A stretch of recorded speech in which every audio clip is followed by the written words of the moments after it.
1 year ago, I covered Samus's first 3D outing. It's quite the flawed gem.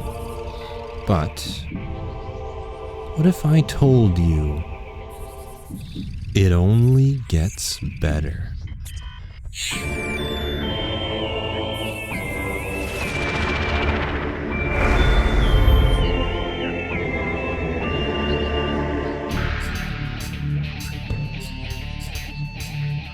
Metroid Prime 2 was released on November 15th of 2004, almost exactly 2 years after the release of Metroid Prime. Retro Studios had only 2 years to create a follow-up to one of the most successful titles in the GameCube's library. Granted, judging by what I've been able to dig up about Prime 1's development cycle, this doesn't seem too far outside Retro's skill set. It is an interesting question nonetheless. How do you follow up Metroid Prime? Critics at the time complained about excessive backtracking, an uncomfortable control scheme, and there was even an article written by Jeff fucking Keighley where he stated, "Less refined, however, is the story, which isn't quite ready for, prime time." Oh, Christ, Jeff. In fact, the game is devoid of any spoken dialogue and has no supporting characters. What passes for the narrative is a series of text blurbs that have all the drama of a fortune cookie message. Ooh. Let it be known that Jeff Keighley actually said this, however long ago it was. Needless to say, while Prime was certainly a beloved classic, Retro had a lot to keep in mind when developing a sequel. If videos like mine are anything to go by, it's far from a perfect game. Thankfully, Prime 2 latched onto a bunch of Prime 1's problem areas and singed them right off. It adds to what is already a fantastic game and introduces a host of new ideas that I'm a huge fan of. We might as well start from the top, because I'm unoriginal and don't know where else to start.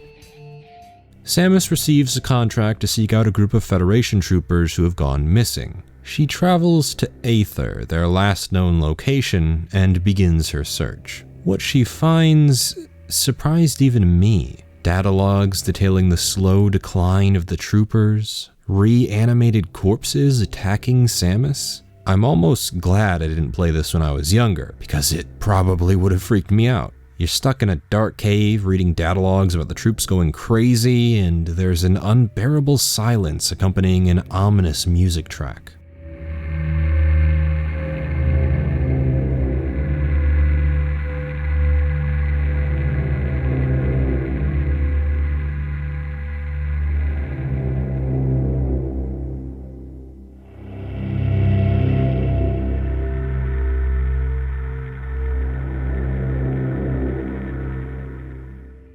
Metroid Prime in particular is fantastic at establishing a specific atmosphere. If Retro want you excited, you'll be excited.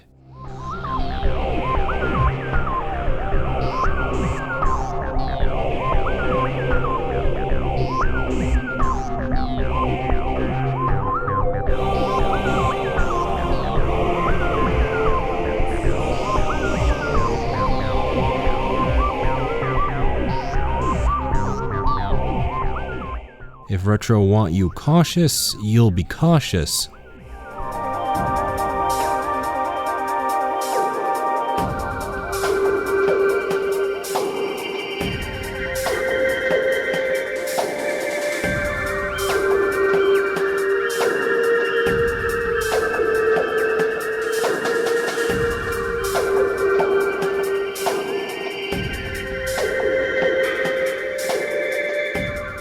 And if Retro want you unsettled, that's what you'll be.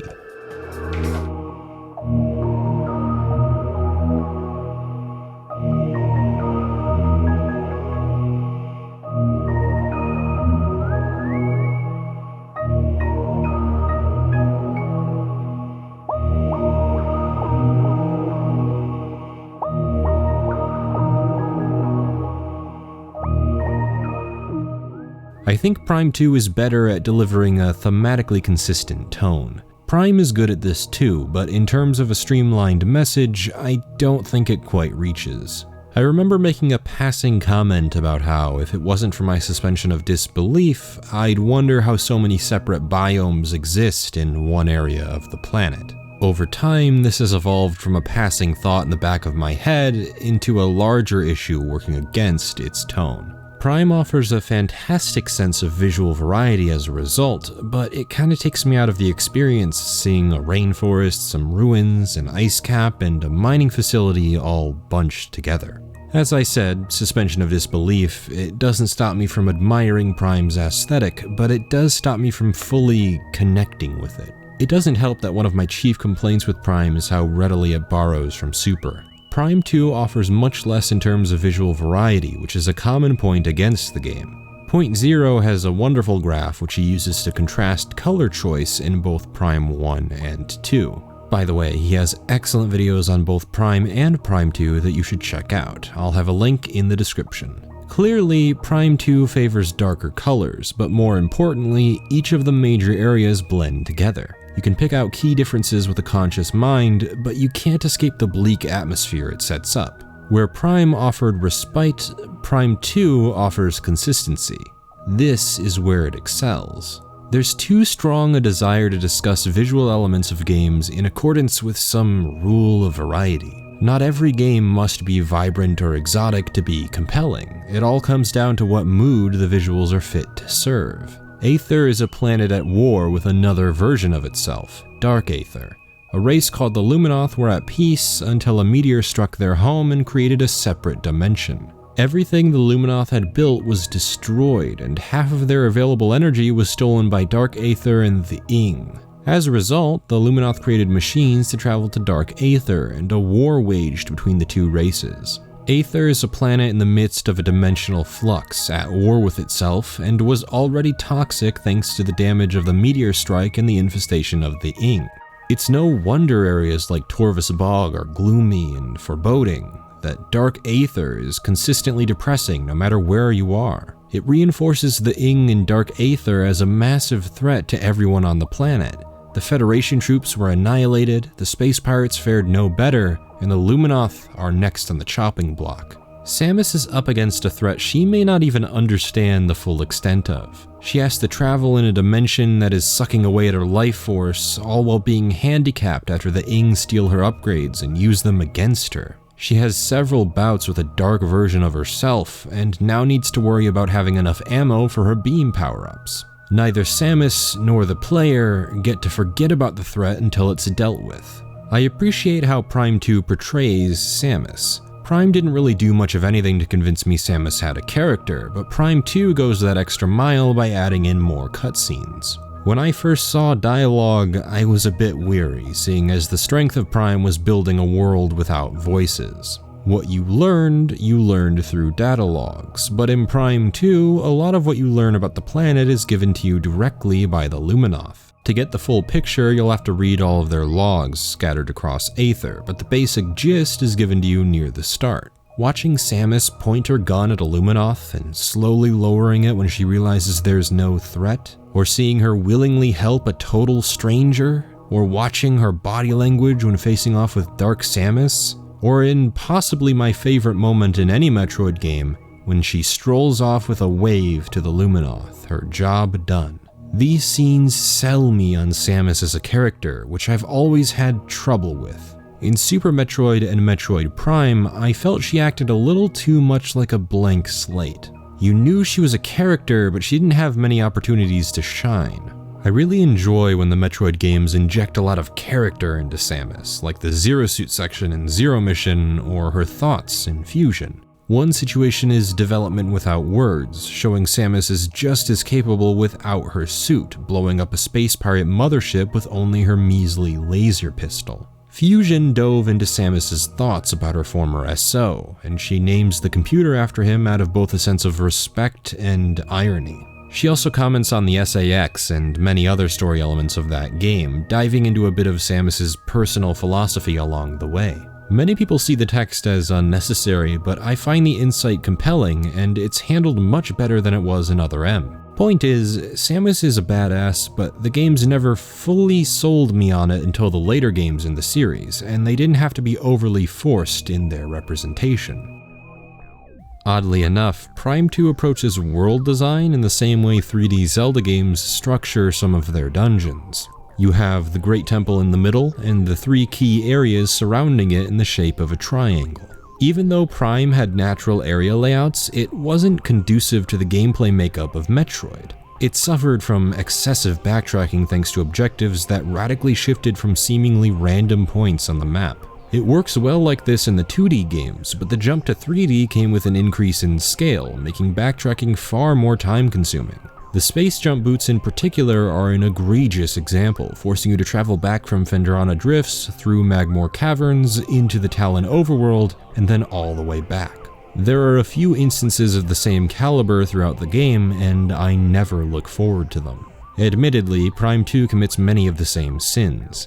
In both Torvus Bog and the Sanctuary Fortress, you have to travel to a completely different area for a power-up, and then travel back to the area you were exploring. In the case of Torvus Bog, you need the Seeker Missiles to access the second half of the area, which are located under the Great Temple. It requires you leave Torvus Bog, but this is where I feel it's not as painful as it is in Prime. As soon as you exit, you only have a few rooms to go through, a dark portal to enter, and another few rooms until you have the Seeker Missile. Once you've done it, you're right back to Torvus Bog, and you only need to go through a few rooms to get to the door that requires the Seeker Missile. The modular design of the world map in Prime 2 allows quick access between all of the major areas, with shortcuts in each that lead directly to another area. There are quick ways to access the Sanctuary Fortress from Torvus Bog, the Aegon Wastes, and the Great Temple. This applies for every area, forming 2 rings of access with lines connecting the 2 rings.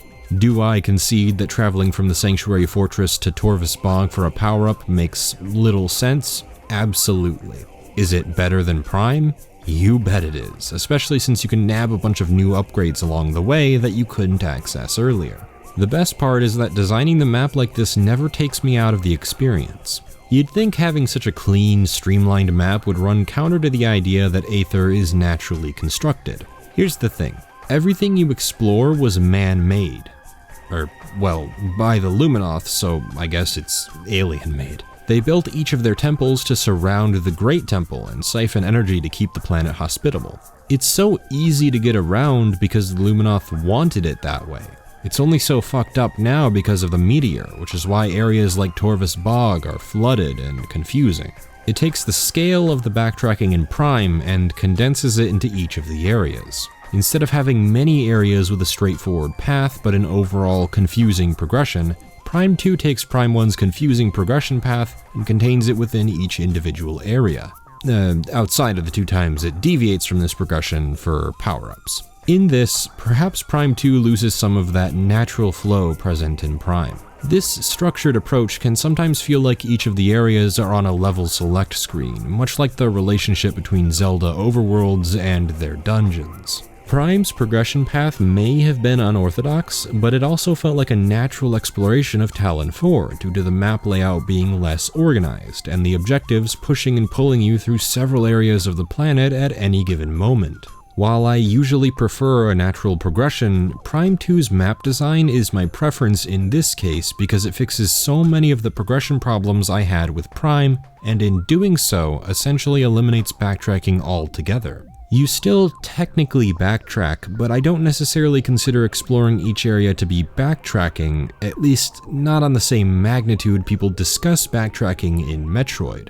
Again, I draw the comparison to Zelda dungeons, with the primary goal being to find your way to the end of each area. Perhaps the reason I prefer the approach Prime 2 takes is that it creates far better dungeons than any of the 3D Zelda games ever could. Rather, all of them are at least on par with the best of the Zelda dungeons. Let's dive into Torvus Bog to demonstrate.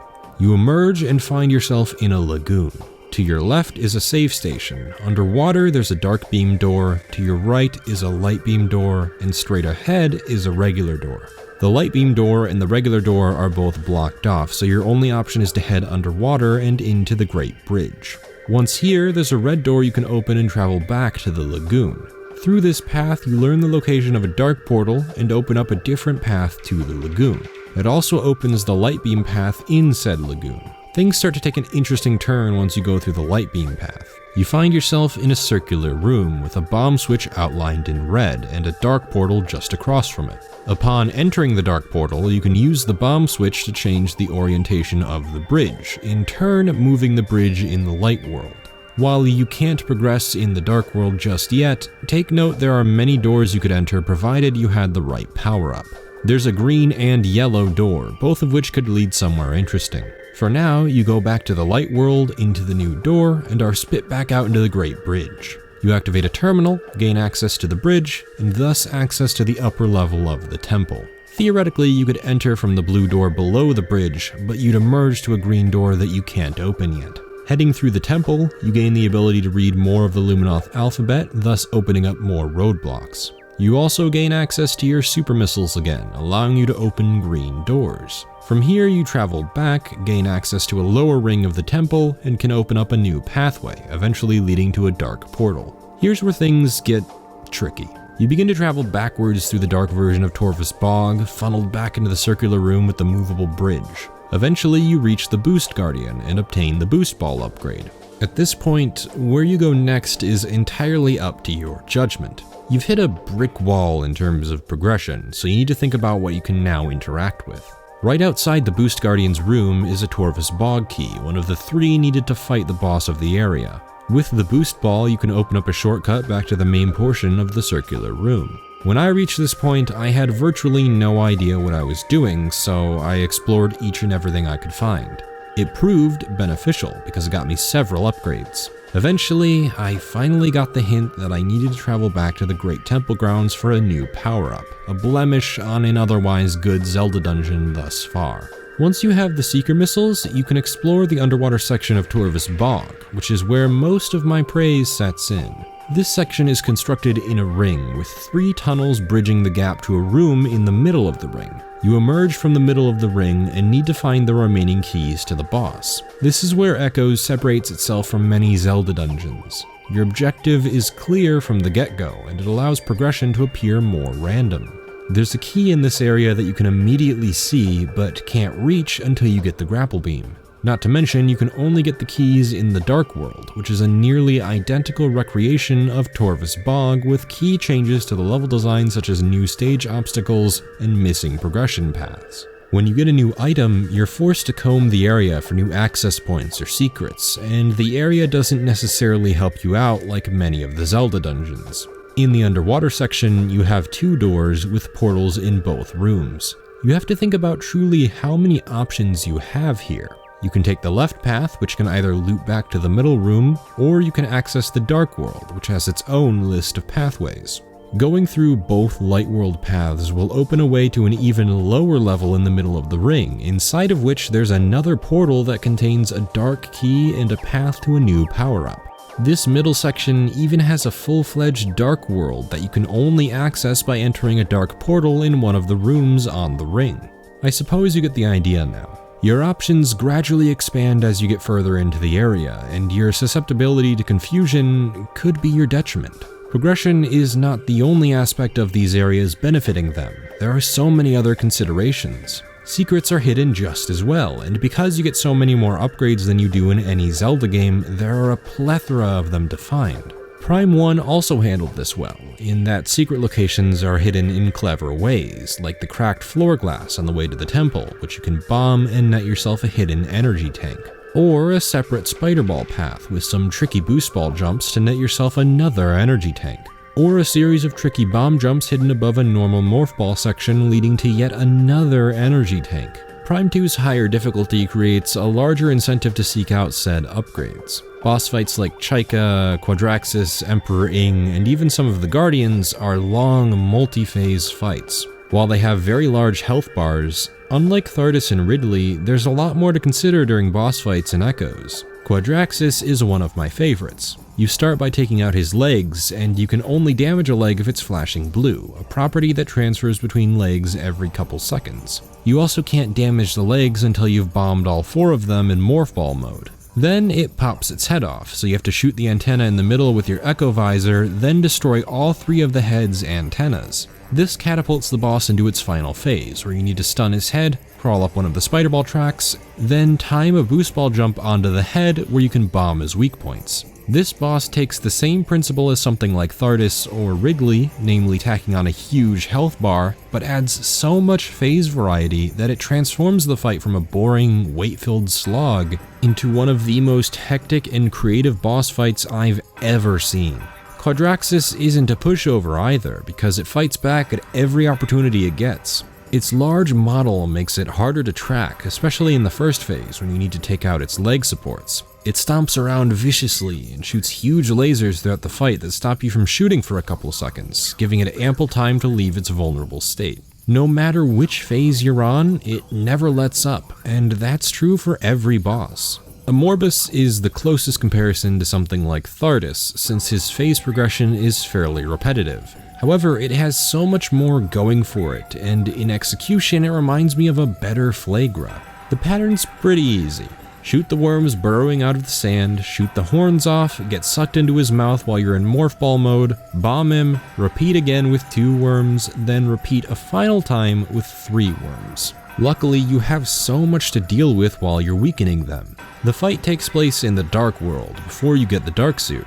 Anytime you venture outside the light bubbles, you take heaps of damage, on top of the damage the worms will do to you with their body or their laser beam attack in the later phases. You've got to think carefully about when to enter and exit the light bubbles, in addition to avoiding attacks from Amorbus and conserving ammo to make sure your powerful light beam shots can get in at the opportune times. These 2 aspects, Dark World damage and beam ammo, are quite contentious, though, as I've detailed, they contribute far more than people give them credit for. I concede that even I have died in the early game due to Dark World damage, but that's mostly because I was playing far too recklessly. Failing to think about where you're going ahead of time will bite you in the ass, and it's a valuable lesson to teach the player about how you disseminate information in a game like this. It's positive punishment toward a more thoughtful approach, which will benefit you when the areas become more complex. Would you recklessly roam around a hostile dimension? I think not. Same principle with the beam weapons. The light and dark beams are very powerful against specific enemies respectively, but they have limited uses. You never run out of ammo for your power beam, which is always an effective method of removing enemies, allowing the beam weapons to feel like more powerful alternatives to your power beam with limited ammunition. The same principle as missiles and super missiles. You even get super missile variants for the light, dark, and annihilator beams that have different effects, and they're completely optional upgrades that drain more beam ammo but provide much more devastating attack output. In both situations, there are power-ups that make Dark World exploration and ammo conservation much easier via suit upgrades and ammo expansions. Plus, if you really need the light or dark beam to open a door, charging the beam will fire a shot even if you're out of ammo. That's obviously not an ideal situation to be in when a single shot of the light beam can do so much more against dark enemies and in so much less time. You still need to be thoughtful, but they've implemented a safety net to save you from having to search for ammo just to open a door. It doesn't mean the boss fights are handled perfectly, even with so much going on in them. Fights like the Boost Guardian and Alpha Blog are infamous for a reason. One is far too aggressive to warrant proper reaction time, and the other has too small an arena for you to have ample time to dodge his lunge attacks, considering that's the only time you can damage him. What I'm attempting to say is that the vast majority of bosses are either challenging or creative, and it already makes up for the lackluster boss lineup in Prime 1. The Spider Guardian and Power Bomb Guardian both test your skill with the Morph Ball in some clever ways, feeling more like puzzles than boss fights. For the Spider Guardian, you need to master bomb jumps to get to the end of 3 obstacle courses before time runs out and you need to redo the course. Likewise, the Power Bomb Guardian is defeated by activating 4 Morph Ball switches, which can only be reached by traveling along somewhat complex Spider Ball tracks. Meanwhile, the boss is throwing huge bombs that can knock you off the track if you aren't quick enough. I'm impressed with how far Retro was able to take the Spider Ball, especially when I felt it was underutilized in Prime 1. There are so many more complex Spider Ball tracks that lead to hidden secrets, and pulling them off correctly will never be any less satisfying. Then there are the frantic fights with Dark Samus that are incredibly fun, but also build a strong sense of rivalry between the two, paying off marvelously near the end where Dark Samus is practically invincible, and you need to use its own weapons against it. all while the good old-fashioned escape timer urges you on. I'll take a few bullshit bosses over a bunch of padded out health bars, especially when the great selection of bosses has far more to offer here than in Prime 1. Nearly everything about Prime 2 is a step up from Prime, which is why I believe it to be an ideal sequel. There are tons of little improvements, like the scan visor targets encompassing entire objects instead of orange squares, upping the ante with even more cutscenes, and an ending that further develops Samus as a character without a word from her lips. If you can believe it, Retro even found a way to incorporate the screw attack into a 3D space, albeit with restrictions. It's still far more useful in the 2D installments, but using the screw attack to jump across large gaps, to wall jump on predetermined wall jump locations, and even to instantly kill enemies, it still has a decent use case. It's Prime 1 with a more original setting and lore setup, streamlined world progression, and satisfying boss fights. I've been playing a lot of Splatoon 2 lately, and it's got me thinking about how to make a proper sequel. Splatoon 2 is a lot of fun, but I can't help but feel it didn't do enough to warrant being a sequel. The hub area looks identical, the game modes, save for Salmon Run, are exactly the same, there are only a few new weapons and maps, and they swapped out the Squid Sisters. Hooray? It's even worse when you factor in everything they didn't fix from Splatoon 1, like not being able to have both the Y-axis and gyro control on at the same time, or not being able to switch out weapons or game settings in between matches, or not having voice chat, or restricting certain elements of the game to specific times, a problem amplified by the weird implementation for Salmon Run. Again, I enjoy it, but it feels like I'm playing Splatoon 1 on the Nintendo Switch. Echoes doesn't feel that way. They fixed so many problems I had with the original and differentiated itself through music, level aesthetic, world building, and so much more. Outside of a few problematic boss fights and moments of forced backtracking, I wouldn't say there's anything I would consider a major knock against Echoes. Okay, fine. All of you know I have yet to discuss one crucial part of the game, and I wouldn't dare make this video without mention of it. Apparently Retro really enjoyed the Chozo artifacts, because they went and did it again, except this time there are 9 of them. They only appear in the Dark World, and you need the Dark Visor to start collecting them. When do you get said Dark Visor? 2/3 of the way into the game. I have my misgivings with the Chozo artifacts, but their one saving grace is that you can start collecting some of them as soon as you get missiles. Not true in this game, and since the Sky Temple keys are essentially the exact same as the Chozo artifacts, this means their one saving grace is gone. They funnel you into collecting them near the end of the game, even if you really would have rather collected them at your own pace. I've stated before that the Chozo artifacts are hidden very well, and I like interpreting the clues to find them. I have similar sentiments for the Sky Temple keys, and I'll repeat what would have fixed the hunt in Prime 1. If the Sky Temple keys were optional and unlocked a cool new suit or beam upgrade, they'd be much more fun to collect. They'd still be worse than the Chozo artifacts because they can't be collected until late into the game, but they'd be redeemable. Commenters on my Metroid Prime video informed me that having many of the artifacts obtainable near the end of the game is better because they can be collected alongside other hidden secrets. I agree this can be helpful for some people, but it isn't for me. My mindset playing games like this is to collect as much as possible whenever I can, which means thorough exploration as I play the game rather than at the end. In this respect, Prime 2 doesn't agree with my play philosophy, so there's a huge disconnect. There's an unbearable sense of dread on repeat playthroughs when I know there's a Sky Temple key in a room, but I'll have to wait because I don't have the Dark Visor yet. Ultimately, the keys aren't a huge part of the game, and when you know what you're doing, they don't take very long to round up. It's just what I would classify as a blemish on an otherwise ideal sequel. There's one question remaining though.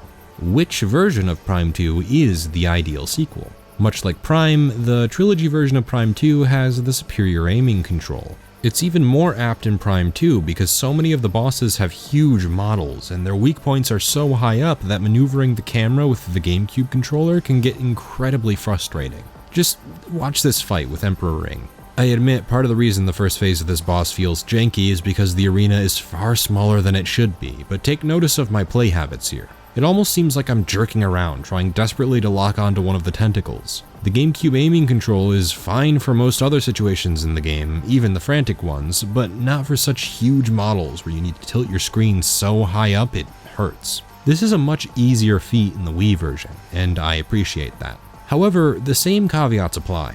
There are a number of cool sequence breaks in the GameCube version that were removed in the Trilogy release. These include skipping the sequence where you lose your upgrades at the beginning of the game, entering the Hive Temple without needing the temple keys, and there's even a way to bypass the grapple beam, which is one of the biggest pace breakers when exploring Sanctuary Fortress. You'd think the grapple beam would be necessary for progression, but there are ways to obtain the screw attack without the grapple beam, and once you have the screw attack, even in situations where the game wants you to use the grapple beam, you can just use the screw attack instead. I got an interesting comment on my Prime 1 video by one of my colleagues, Exoparadigm Gamer. Great friend, you should check him out as well, link in the description. He put forth the idea that Super Metroid seemed to be designed with sequence breaking in mind, whereas Prime 1 sequence breaks relied more on glitches that Retro obviously didn't intend, or they wouldn't have patched it out. He also put forth the idea that some of these tricks in Prime 1 are incredibly difficult to pull off, which is a fair assessment and something I even pointed out in my video. Yet, I'll have to respectfully disagree. Intent doesn't really matter to me with my sequence breaking argument. What matters is that a bunch of cool skips and skill tricks were patched out for no good reason. I'd wager a lot of the sequence breaks in Super Metroid are just as hard to pull off as the ones in Prime games, whether they were intentional or not. I don't care that you need to glitch the game out to skip certain progression gates. It's cool that you can do it at all, and I don't agree with Retro's philosophy in removing said cool tricks. You would never just stumble across glitches like this in a normal playthrough. There's no worry of players getting stuck, so why can't the experienced players toy with the cool sequence breaks? For me, it heavily increases replay value. I want to pull off some of these glitches, even the ones that are really hard. None of this was intentional, but imagine the developers saying, actually no, you can't play with this cool stuff because we don't want you to. It takes away a lot of the fun. There are even more knocks against the Wii version thanks to the inclusion of the spring ball. It was more or less harmless in Prime 1, even though it took away a lot of the fun that came with bomb jumping. In Echoes, however, it ruins entire sections. The Spider Guardian is a complete pushover in the Wii version because this boss was designed around the bomb jump. It was paced with that in mind, and there aren't any changes to the fight in the Wii version to accommodate for the spring ball. I must acknowledge, however, that normal Morph Ball sections are enhanced by the inclusion of the spring ball, such as regular mazes with simple jumps or activating bomb switches. If I'm being realistic, I could just play the Spider Guardian normally while utilizing the spring jump for simple actions, and it would satisfy the best of both worlds. I just wanted to mention that the spring ball isn't a perfect inclusion. At the end of the day, do you value sequence breaking or do you value better control? Personally, I'm left unsure. I really do appreciate how much the Wii version improves aiming, specifically for the final boss, but I also value my sequence breaking as well as the skill required to do bomb jumps. Either version is still an ideal sequel, and they both build off Prime in interesting ways. It's always hard to find a sequel that can strike the perfect middle ground between keeping things similar while changing enough to warrant another game. Props to Retro for finding a way to make Metroid Prime even better, even if they have this weird fetish for endgame collectibles. I guess I can't rail on them too hard because they learned their lesson in Prime 3. A little bit of foreshadowing for when I eventually cover that game. Prime 2 is perhaps the darkest Metroid I've played, and it uses that to its advantage. It toys with concepts that might not agree with everyone, but I appreciate the game's commitment to its tone. The dark world is harsh, Samus has so much more to worry about from her lost upgrades and an ammo count, and she even has the Luminoth on her mind the whole time. If she fails, an entire race will go extinct. I also appreciate so many of the major and minor fixes Prime 2 makes to progression and difficulty, and it all comes together to craft one of, if not my favorite Metroid game. I hope that if you didn't gel with this game, that this video convinced you to give it another shot, hopefully with a different perspective. Feel free to let me know, that's what the comments are for. I appreciate discussion of all kinds. If you enjoyed the video and are interested in keeping the channel going, I have a Patreon. If you're willing and able, feel free to donate. Every little bit helps. Whether you do or do not donate, I love you all the same for watching. Share the video if you want, like, subscribe, whatever ship these days. My name has been KingK, and I certainly hope you have some well-deserved fun today.